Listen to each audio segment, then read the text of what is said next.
हम आज की शुरुआत पिछले हफ्ते की 2 तस्वीरें देखकर करेंगे। कुछ तस्वीरें असंबंधित लगती हैं, एक हकीकत रिकॉर्ड करती है, दूसरी पूरी तरह हेरफेर की गई है। जब आप समझेंगे कि ये तस्वीरें कैसे जुड़ी हैं, तो बहुत सी चीजें स्पष्ट हो जाएंगी। ये तस्वीरें साफ दिखाती हैं कि दुनिया में क्या हो रहा है, आपको कैसे झूठ बताया जा रहा है और पर्दे के पीछे क्या चल रहा है। सिर्फ एक और सम्मेलन से बढ़कर है। यह आपको दुनिया जैसी है वैसी दिखाता है और असली टकराव किस बारे में है ये बताता है। दूसरा, एक और नकली एआई नहीं है। ये दुनिया को वैसे ही दिखाने की एक और कोशिश है जैसी वे चाहते हैं। मैं अगले कुछ मिनटों में आपको दिखाऊंगा कि ये दोनों कैसे जुड़े हैं। ये दोनों तस्वीरें जिस दौर में हम जी रहे हैं उसके पूरे ढांचे को उजागर करती हैं। राष्ट्रपति ट्रंप चाइन के नेता के साथ खड़े हैं, जो वैश्विक शक्ति, रणनीति और संघर्ष के असली केंद्र हैं। ये ट्रंप की चीनी नेता से मुलाकात भी है, जिन्होंने पिछले 1 साल से यह संकेत देने के बाद कि अमेरिका आखिरकार आगे बढ़कर उस युद्ध से निपट रहा है जो सदी की शुरुआत से उस पर थोपा गया। दूसरी छवि उस भटकाव की रणनीति का हिस्सा है जिसे चीन और उसके एक्सिस के सदस्य वर्षों से चला रहे हैं, ताकि हमारा ध्यान किसी और चीज पर बना रहे। जैसे आपको ये यकीन दिलाने के लिए हेरफेर किया जा रहा है कि यही मुख्य मुद्दा है। आइए अब एआई से बनाई गई नकली छवि को करीब से देखते हैं। यहां एक बच्चे की भुजाएं प्रेट्जेल जैसी दिख रही हैं, जिसे इजरायली अत्याचारों के सबूत के तौर पर ऑनलाइन साझा किया जा रहा है। इस तस्वीर में केक भी ऐसा लग रहा है जैसे वो अनकैनी वैली में बेक किया गया हो। पूरी तस्वीर अनकैनी वैली थियरी का साकार रूप है। तो अगर गजा में सच में वही आंकड़े हैं जो वे दावा कर रहे हैं, अगर त्रासदी वाकई उतनी ही बड़ी है जितना वे जोर देते हैं, तो किसी को एक बच्चे को गढ़ने की जरूरत क्यों पड़ेगी? ये इतना अजीब है कि अगर ये किसी गहरे पैटर्न का हिस्सा ना होता तो मजाकिया लगता। ये एआई द्वारा बनाया गया प्रेट्जेल बच्चा कोई संयोग नहीं है। ये एक बड़े अभियान का हिस्सा है। झूठ का एक अभियान जिसे गुस्सा भड़काने, सोच को दरकिनार करने और दर्शक को उस कहानी पर विश्वास दिलाने के लिए बनाया गया है जिसे वे गढ़ रहे हैं। नकली छवि सिर्फ इजराइल के बारे में झूठ नहीं है। ये उसी मशीनरी का हिस्सा है जो हमें असली संघर्ष से भटका देती है। ये हमें भावनात्मक नाटक पर केंद्रित रखता है, जबकि असली भू राजनीतिक खेल कहीं और चलता रहता है। और सबसे महत्वपूर्ण बात, ये एक ऐसे अभियान का हिस्सा है जो हमारी धारणा को विकृत कर देता है। तो धारणा से मेरा मतलब क्या है? चलिए एक पल के लिए उन लोगों के दावे देखें जो इजराइल विरोधी हैं कि इजराइल या यहूदी लॉबी अमेरिकी नीति बनाती है। या इससे भी बुरा, इजराइल अमेरिका से वही करवाता है जो इजराइल चाहता है। इस दावे को बार बार दोहराने से एक धारणा बन जाती है। अगर आप एक पल के लिए भी इस बात को नजरअंदाज कर दें कि अमेरिका दुनिया का सबसे महान देश और सबसे बड़ी ताकत है, तो बस सीधी हकीकत को देखिए। कुल भूमि क्षेत्रफल के हिसाब से अमेरिका इजराइल से 440 गुना से भी ज्यादा बड़ा है। अमेरिका की जनसंख्या इजराइल से 34 गुना से भी ज्यादा है। या इसे दूसरी दिशा से भी देख सकते हैं। इजराइल का क्षेत्रफल अमेरिका के कुल भूमि क्षेत्र का लगभग सिर्फ 0.22% है और कुल अमेरिकी जनसंख्या का 3% से भी कम है। किसी भी दृष्टि से देखें, यह कहना कि हमने संयुक्त राज्य अमेरिका को युद्ध या किसी चीज में घसीटा पूरी तरह हास्यास्पद है। संयुक्त राज्य अमेरिका के खिलाफ कुछ समय से युद्ध छेड़ा जा रहा है, लेकिन यह धारणा असली मुद्दे से ध्यान हटाने के लिए बनाई गई है। इजराइल को दोष देना, जो आपके देश से कहीं छोटा है, वो असली मुद्दे से भटकाना है। आरोप को अलग अलग तरीकों से बार बार दोहराने से एक ऐसी धारणा बन जाती है जिसे लोग अपने साथ लेकर चलते हैं। जब आप दावे की कल्पना कर सही संदर्भ में देखते हैं, तो उसकी धारणा कितनी हास्यास्पद है समझ आ जाता है। जब चीजों को सही संदर्भ में रखा जाता है तो धारणा बदल जाती है। मैं एक और उदाहरण देता हूं। यह दावा कि अमेरिका इजराइल के युद्ध के लिए धन देता है, और निश्चित रूप से इसमें यह भी जोड़ा जाता है कि इजराइल को 3.8 अरब डॉलर की सहायता मिल रही है, जो आपके टैक्स के पैसे ले जा रही है। टैक्स देने वाले, हमें सच में सहायता मिलती है, इसमें कोई झूठ नहीं। कई और देशों को भी सहायता मिलती है। कोई इस बारे में बात नहीं करता। संयुक्त राज्य अमेरिका ने पिछले साल दुनिया को कुल 82.3 अरब डॉलर की विदेशी सहायता देने का वादा किया था। उसमें से केवल 6.82 अरब डॉलर इजराइल को जाता है। ऐतिहासिक रूप से इजराइल आमतौर पर अमेरिकी वार्षिक विदेशी सहायता बजट का लगभग 5% ही प्राप्त करता है। यह हिस्सा 2024 में तब बढ़ा जब 7 अक्टूबर के बाद अतिरिक्त सैन्य फंडिंग आई। तो फिर से इसे समझने के लिए सही परिप्रेक्ष्य जरूरी है। यहां दो बातें जरूरी हैं। इसे सही परिप्रेक्ष्य में रखने पर आप वास्तविकता समझते हैं। उदाहरण के लिए इस ग्राफ में यह ग्राफ इजराइल की जीडीपी और संयुक्त राज्य अमेरिका की जीडीपी के आकार में अंतर को दर्शाता है। जैसा कि हम यहां देखते हैं, इजराइल की अर्थव्यवस्था, उसकी जीडीपी 719.9 अरब डॉलर है। ये बहुत बड़ी राशि है, लेकिन इसकी तुलना अमेरिकी जीडीपी से करें जो 320 ट्रिलियन डॉलर है। ये आंकड़े हमारी समझ से भी बाहर हैं। इजराइल को मिलने वाले 6.82 अरब डॉलर निश्चित रूप से बहुत बड़ी रकम है, खासकर हम में से किसी एक के लिए। और एक बार फिर हम इसकी बहुत सराहना करते हैं, लेकिन मैं किसी भी तरह से इसे कम आंकने की कोशिश नहीं कर रहा हूं। समझने के लिए संदर्भ हमेशा महत्वपूर्ण होता है, और जब आप इसे संदर्भ में देखते हैं तो ये अमेरिकी जीडीपी के वार्षिक 320 ट्रिलियन डॉलर का लगभग 0.00213 हिस्सा है। अब इसे सही परिप्रेक्ष्य में रखें।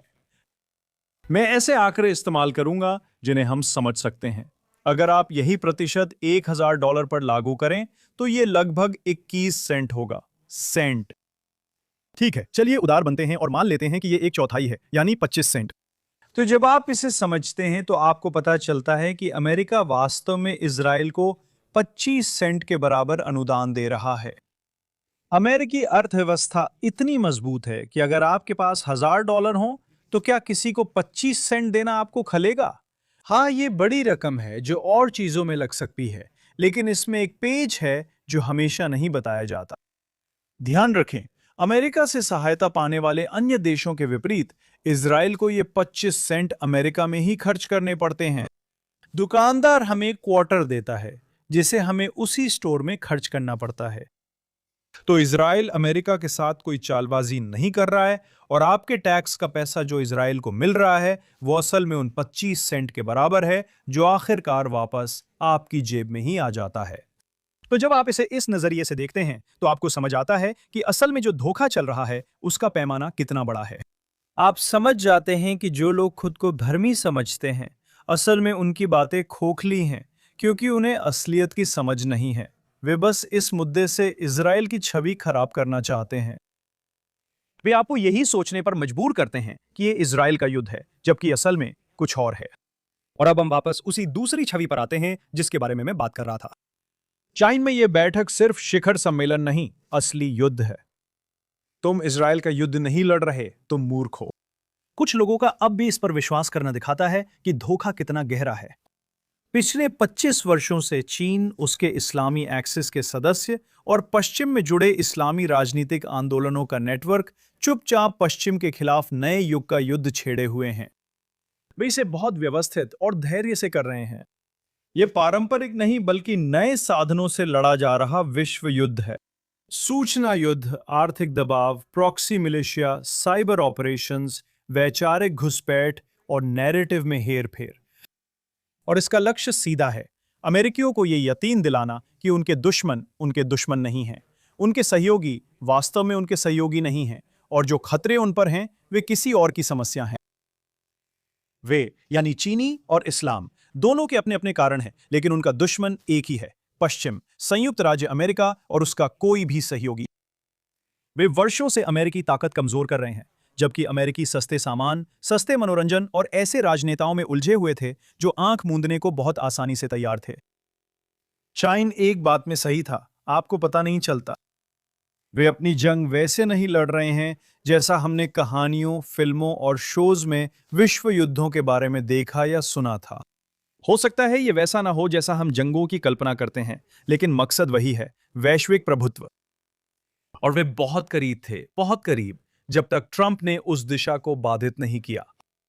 उन्होंने तुरंत ही उन्हें एक खतरे के रूप में पहचान लिया और उन्होंने उन साधनों का इस्तेमाल किया जिन्हें बनाने में उन्होंने दशकों लगाए थे। मनोवैज्ञानिक युद्ध, कथा में हेरफेर और वैचारिक घुसपैठ। पश्चिमी विश्वविद्यालयों में वर्षों की निवेश, मार्क्सवादी ढांचे, कार्यकर्ता तैयार करने वाली पाइपलाइनें, ये सब अचानक सक्रिय हो गए।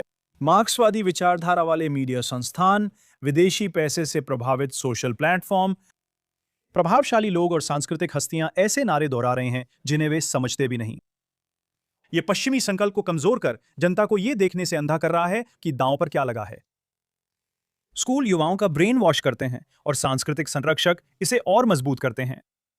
और एक सफल स्क्रिप्ट को हमेशा एक खलनायक की जरूरत होती है। खलनायक बनने के लिए इससे बेहतर कौन है, बताइए। मैं उस पर अभी वापस आता हूं। चाइन में हुई बैठक हमें पिछले 1 साल की घटनाओं तक ले जाती है। जब आप इस साल 28 फरवरी के बाद से ट्रंप के कार्यों को देखते हैं तो आपको स्पष्टता और निरंतरता दिखाई देती है। आप देखते हैं कि एक रणनीतिक दिशा सूचक सीधे असली शक्ति अक्ष की ओर इशारा करता है। ईरान सिर्फ अपनी महत्वाकांक्षाओं या इजराइल के कारण नहीं, बल्कि चीन द्वारा बनाए जा रहे बड़े सिस्टम में अपनी भूमिका के कारण केंद्रीय मंच है। ईरान को मध्य पूर्व में ऐसी शक्ति बनना था जो अमेरिकी प्रभाव और उसके सहयोगियों को चुनौती दे। ट्रंप की ईरान पर समुद्री नाकाबंदी सिर्फ तेहरान पर दबाव बनाने के लिए नहीं है। यह चीन के खिलाफ सीधा दबाव है जो ईरानी ऊर्जा पर बहुत अधिक निर्भर करता है। ये बीजिंग को दिखाता है कि वो कितनी असुरक्षित है और अमेरिका चीनी अर्थव्यवस्था पर बिना गोली चलाए क्या कर सकता है। ये असली युद्ध है जो दुनिया में पश्चिम की स्थिति के खिलाफ लड़ा जा रहा है। ये युद्ध आर्थिक, वैचारिक, मनोवैज्ञानिक और रणनीतिक है। ये दिखाना कि ये इजराइल का युद्ध है एक और झूठ है जिससे अमेरिकियों को असली सच से दूर रखा जा रहा है कि असली निशाना वही है। ट्रंप और शी का शिखर सम्मेलन केवल शिष्टाचार बैठक नहीं, बल्कि 2 विश्व दृष्टिकोणों की सीधी टक्कर है। ट्रंप का मकसद अमेरिकी उपभोक्ताओं से चीन को फंडिंग रोकना और वैश्विक ताकत का संतुलन अमेरिका के पक्ष में करना है। और पिछली सरकारों के विपरीत जो स्थिरता के पीछे भागती थी, ट्रंप चीन की मौजूदा आर्थिक कमजोरी को एक अवसर के रूप में देखते हैं। एक कमजोरी जो उन्होंने फिर से पद संभालने के बाद और बढ़ा दी है। वो भारी टैरिफ की धमकी के साथ आते हैं, ये जानते हुए कि बीजिंग को अमेरिकी बाजार की कहीं ज्यादा जरूरत है जितनी अमेरिका को चीनी सामानों की। चाइन की तेल खरीद से ईरान की अर्थव्यवस्था चलती है और अमेरिका का ईरान के ऊर्जा ढांचे पर हमला चीन की रणनीतिक जीवन रेखा को प्रभावित करता है। अब बीजिंग समझ गया है कि अमेरिका अपने हितों की रक्षा के लिए बल प्रयोग को तैयार है, जो ताइवान पर उनकी योजनाओं के लिए एक अहम निवारक है। शिखर सम्मेलन अमेरिकी नवाचार को चीन की सैन्य प्रगति में जाने से रोकने पर जोर देगा। इसका मुख्य आधार ट्रंप का शक्ति के माध्यम से शांति सिद्धांत है। ईरान युद्ध से चीन को पता चला कि अब अमेरिका बीजिंग के मोहरों से सीधे टकराने से नहीं डरता और ट्रंप चाइन की आर्थिक मंदी का फायदा उठाकर एक बड़ा समझौता, प्रमुख आर्थिक रियायतें और रूस व ईरान पर संयम के लिए दबाव डालने की कोशिश करेंगे। क्योंकि आखिर में ईरान सिर्फ एक मोहरा है। असल मकसद शी की उस महत्वाकांक्षा को रोकना है जिसमें वो चीन को दुनिया की सबसे बड़ी महाशक्ति बनाना चाहता है। अब चीन एक मजबूत और केंद्रित अमेरिका का सामना कर रहा है।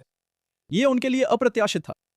उन्होंने इस्लामी निवेशों और भारी धनराशि से पश्चिमी समाज, खासकर बुद्धिजीवियों व अभिजात वर्ग को मूर्ख बनाने और उनकी सतर्कता को कमजोर करने के लिए बहुत प्रयास किए। ऐसा लगता है कि वे भूल जाते हैं कि भले ही कुछ अमेरिकी यूरोपियों की हार मानने वाली कायराना सोच साझा करते हों, या यूं कहूं कि कुछ अमेरिकियों में यह सोच हो सकती है, लेकिन खुद देश संयुक्त राज्य अमेरिका उन लोगों द्वारा बनाया गया था जो यूरोप से तंग आ चुके थे। और वो जज्बा आज भी कायम है। अमेरिकी वर्चस्व का एक नया युग तेजी से आ रहा है और अब साथ ही एक नया मध्य पूर्व भी उभर रहा है। हम इसी दुनिया में रह रहे हैं। एक विश्व युद्ध बिना घोषणा, मोर्चों और वर्दियों के, प्रॉक्सियों के फैलाए आख्यानों और आपकी सड़कों पर गड़े गए आक्रोश के साथ लड़ा जा रहा है। और इससे बचाव का पहला कदम है इस पैटर्न को पहचानना। अगर कोई आप पर गोली चलाए या हमला करे तो वो आपका दुश्मन है। आप जानते हैं कि आपको अपनी रक्षा और खतरे को दूर करना चाहिए।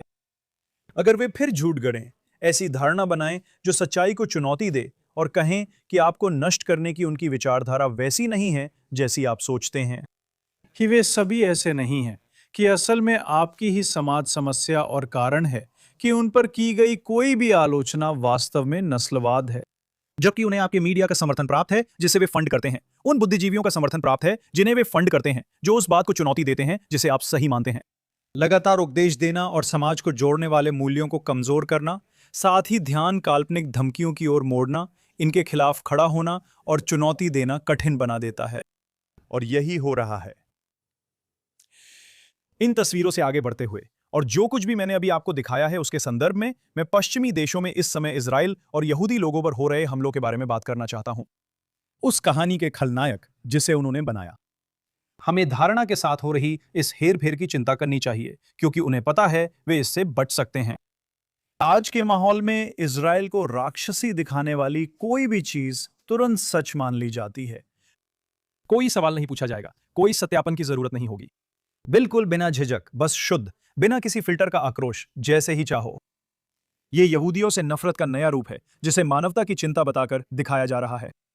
यहूदियों को पारंपरिक अमानवीय मार्क्सवादी नजरिए से फिर पेश किया गया है जिसे इस्लामवादियों ने संस्कृति और मीडिया में फंड किया है। उन्हें श्वेत उपनिवेशवादियों और जातीय श्रेष्ठ विजेताओं के रूप में दिखाया गया है जिनकी आत्मरक्षा अवैध और नरसंहारकारी मानी जाती है। उनके आक्रोश और आत्मधार्मिक आक्रोश का बहाना वही है जिसे वे इजराइल द्वारा गाजा में किए जा रहे नरसंहार के रूप में जोर देकर पेश करते हैं। लेकिन यह नैरेटिव 7 अक्टूबर से बहुत पहले ही प्रचलन में था। गाजा के संदर्भ में नरसंहार का आरोप पहली बार 2014 में ऑपरेशन प्रोटेक्टिव एज के दौरान सामने आया था। और ठीक इसी हफ्ते 5 साल पहले डिफेंसिव शील्ड ऑपरेशन के दौरान यह आरोप फिर उठा जब इजराइल में अरबों ने सड़कों पर हिंसा की और हमास ने उनका समर्थन करते हुए इजराइल पर हजारों मिसाइलें दागी। दोनों मामलों में हमास ने इजराइल पर हमला किया और उसकी प्रतिक्रिया रोकने के लिए नरसंहार का आरोप लगाकर अंतर्राष्ट्रीय दबाव बनाया। यह आरोप फिर से 8 अक्टूबर को लगाया गया, ठीक उस नरसंहार के एक दिन बाद जो उन्होंने किया था। इसी वक्त इजराइल अभी भी हमास से लड़ रहा था जिसने इजरायली नागरिक इलाकों पर हमला कर हर इजरायली नागरिक का योजनाबद्ध तरीके से सफाया करने की मुहिम चलाई। गाजा में कोई कार्रवाई शुरू होने से पहले ही वे फिर से नरसंहार का आरोप लगाने लगे थे।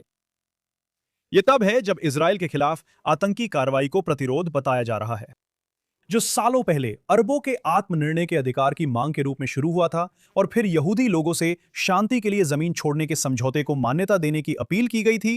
वो अब न सिर्फ यहूदियों के आत्मनिर्णय के अधिकार से इनकार करने का औचित्य बन गया है, बल्कि यहूदी राज्य के विनाश की खुली मांग का भी कारण बन गया है। यह रणनीतिक रूप से चतुराई भरा है क्योंकि यहूदी आसान निशाना है। मैं जानता हूं कि पश्चिम के वे सारे नासमझ लोग खुद को बहादुर समझते हैं, विरोध करते हैं, झंडे लहराते हैं, बयान पोस्ट करते हैं।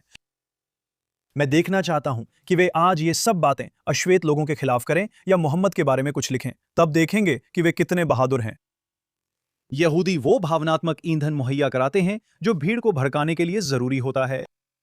और यही राजनीतिक संगठनों के निर्माण, विदेशी फंड के प्रवाह, कार्यकर्ताओं की लामबंदी, सड़कों पर प्रदर्शन, कट्टरता और हिंसा को जायज ठहराता है।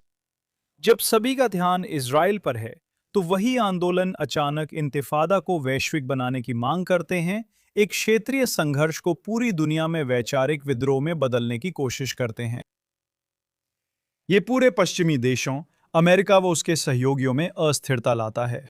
मुस्लिम ब्रदरहुड, जिसे कई मध्य पूर्वी देशों में प्रतिबंधित किया गया है क्योंकि वे सरकारें इसके खतरे को समझती हैं, पश्चिमी देशों में नए नामों और पहचान के साथ स्वतंत्र रूप से काम करता है। संयुक्त राज्य अमेरिका में ऐसे समूह जैसे कि council on American Islamic relations, care, खुद को नागरिक अधिकार संगठनों के रूप में प्रस्तुत करते हैं, जबकि वे अपने ही नेटवर्क से ध्यान हटाकर AIPAC की ओर मोड़ते हैं। मानो असली खतरा यहूदी राजनीतिक भागीदारी हो, न कि विदेशी कट्टरपंथी धार्मिक संगठनों का अमेरिका में घुसपैठ करना। इजराइल के खिलाफ प्रयास सिर्फ उसकी नीतियों की आलोचना नहीं है। इसका उद्देश्य हमारे अस्तित्व के अधिकार को नकारना, इजराइल को राष्ट्रों के परिवार से बाहर करना और उसे एक बहिष्कृत राज्य बना देना है। एक ऐसा देश जिसे अलग थलग किया जाना चाहिए, दंडित किया जाना चाहिए, वैध विमर्श से बाहर कर दिया जाना चाहिए। इनमें से कई आरोप लगाने वालों का मकसद फिलिस्तीनियों की जान बचाना नहीं है। उनका उद्देश्य यहूदी राज्य को खत्म करना है और उस झूठ को लगातार फैलाना। हर लेख में, जैसे इस हफ्ते न्यूयॉर्क टाइम्स, वे झूठों को इनाम देते हैं और उनका जश्न भी मनाते हैं। तो जब एक माने जाने वाले मीडिया आउटलेट ऐसी घिनौनी हरकतें करता है, तो हमें क्यों हैरानी होनी चाहिए कि सोशल मीडिया पर इन्फ्लुएंसर्स, आम लोग एक के बाद एक रील और पोस्ट में ऐसा करने का हौसला पा जाते हैं। कभी कभी इस दावे की तरह बातें गढ़ी हुई होती हैं। दक्षिणी लेबनान में उसकी कार पर गिरे एक इजरायली रॉकेट से ये छोटा बच्चा कल रात जिंदा जल गया। पीछे की सीट पर बैठा था जबकि उसका पिता गाड़ी चला रहा था। ये हरे आंखों और सुनहरे बालों वाला बच्चा दक्षिणी लेबनान में उस रॉकेट का शिकार हुआ जिसे अमेरिकियों या यूरोपियों ने फंड किया था, और दोनों, जिसमें बच्चा भी था, जिंदा जल गए। ऐसा कभी नहीं हुआ। भावनात्मक प्रभाव के लिए इसी लड़के का इस्तेमाल हुआ। पीटर कॉनली, जिसे बेबी फी भी कहा जाता है, 2007 में इंग्लैंड में अपने माता पिता द्वारा मारा गया था। ये लोग कितने घिनौने होंगे। जब ये लोग आरोप लगाने के लिए एआई का इस्तेमाल नहीं कर रहे होते, तो ये असल में दूसरी त्रासदियों का भी दुरुपयोग करते हैं और एक झूठा और दुर्भावनापूर्ण आरोप करते हैं सिर्फ इजराइल को बदनाम करने के लिए। ये आधुनिक यहूदी विरोधी झूठे आरोप हैं। ये घिनौने, विक्षिप्त, नफरत फैलाने वाले लोग सोशल मीडिया प्लेटफॉर्म्स पर खुलेआम घूम रहे हैं। हमेशा कोई ना कोई बहाना होता है, हमेशा कोई ना कोई जायज ठहराने की कोशिश होती है, हमेशा वही पुरानी नफरत को छुपाने के लिए कोई नई कहानी गढ़ी जाती है। यहूदियों पर हमला उस समय से होता आ रहा है जब इजराइल का अस्तित्व भी नहीं था, जब फिलिस्तीन शब्द का भी आविष्कार नहीं हुआ था, जब दिखाने के लिए कोई संघर्ष भी नहीं था। हम पर हमला किया गया क्योंकि हमने उनके मसीहा को मार दिया। हमला किया गया क्योंकि हमने उनके पैगंबर की अनदेखी की। हमला किया गया काली महामारी के लिए। हमला किया गया क्योंकि हम बहुत अलग थे। हमला किया गया क्योंकि हमने बहुत अच्छी तरह से घुल मिल रहे। हमला किया गया क्योंकि हम बहुत ज्यादा दिख रहे थे। हमला किया गया क्योंकि हम बहुत अदृश्य थे। हमला किया गया क्योंकि हमने कुछ खास नौकरियां की। हमला किया गया क्योंकि हमने कुछ बोझ उठाने से इनकार कर दिया। हमला किया गया सिर्फ हमारे अस्तित्व के लिए। और अब हम पर हमला किया जा रहा है क्योंकि हम हार मानने और चुपचाप बैठ जाने से इनकार कर रहे हैं, क्योंकि हम अपनी रक्षा कर रहे हैं, क्योंकि हम जीवित बचे हुए हैं। तो जब लोग कहते हैं कि ये जटिल है या हमें संदर्भ समझना चाहिए या ये 7 अक्टूबर को शुरू नहीं हुआ था, तो मैं सहमत हूं। ये 7 अक्टूबर को शुरू नहीं हुआ था, ये 48 में भी शुरू नहीं हुआ था, ये 20वीं सदी में शुरू नहीं हुआ, बल्कि यहूदी समुदाय के अस्तित्व में आने के साथ ही शुरू हुआ।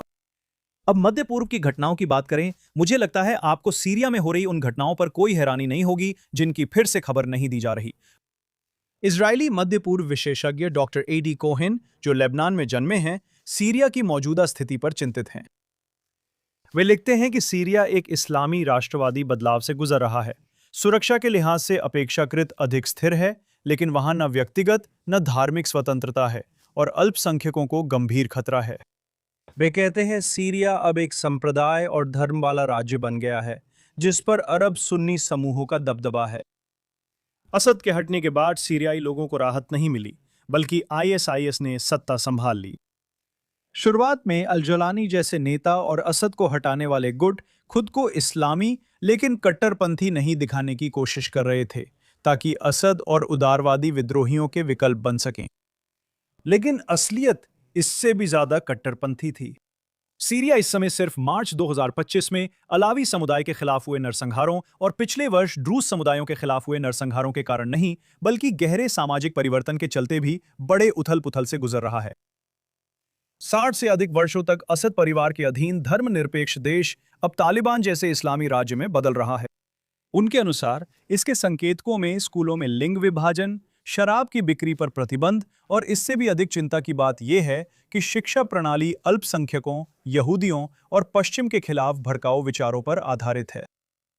डॉक्टर कोहेन चेतावनी देते हैं कि अब सीरिया में पूरी पीढ़ियां आइसिस जैसी विचारधारा में पल रही हैं, जो हमास जैसी है, लेकिन बड़े पैमाने पर और इजराइल की उत्तरी सीमा पर।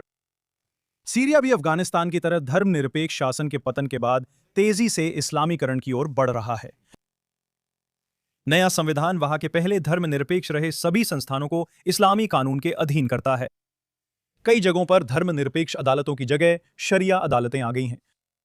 इजराइल के लिए इसका मतलब है कि एक नई पीढ़ी इजराइल के प्रति शत्रुता के साथ बड़ी हो रही है, फिलिस्तीनियों से जुड़ रही है और आइसिस समर्थक अधिकारियों से यह सिखाया जा रहा है कि यहूदियों व अल्पसंख्यकों, खासकर ड्रूज और अलावी समुदायों को कैसे निशाना बनाना है।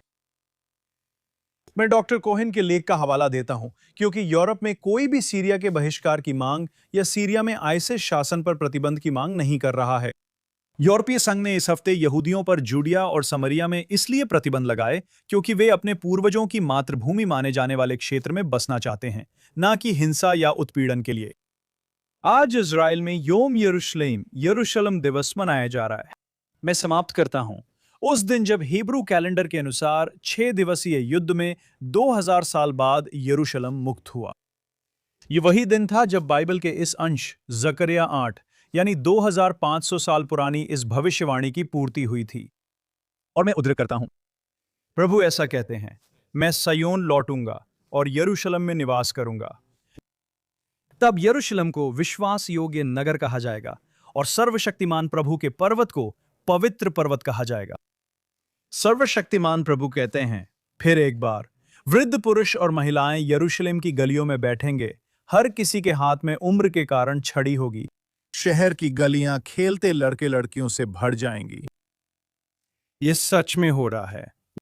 जब हम ज़ायनवाद की बात करते हैं तो हमारा मतलब यही होता है, यरूशलेम में वापसी, जैसा कि भविष्यवाणी की गई थी।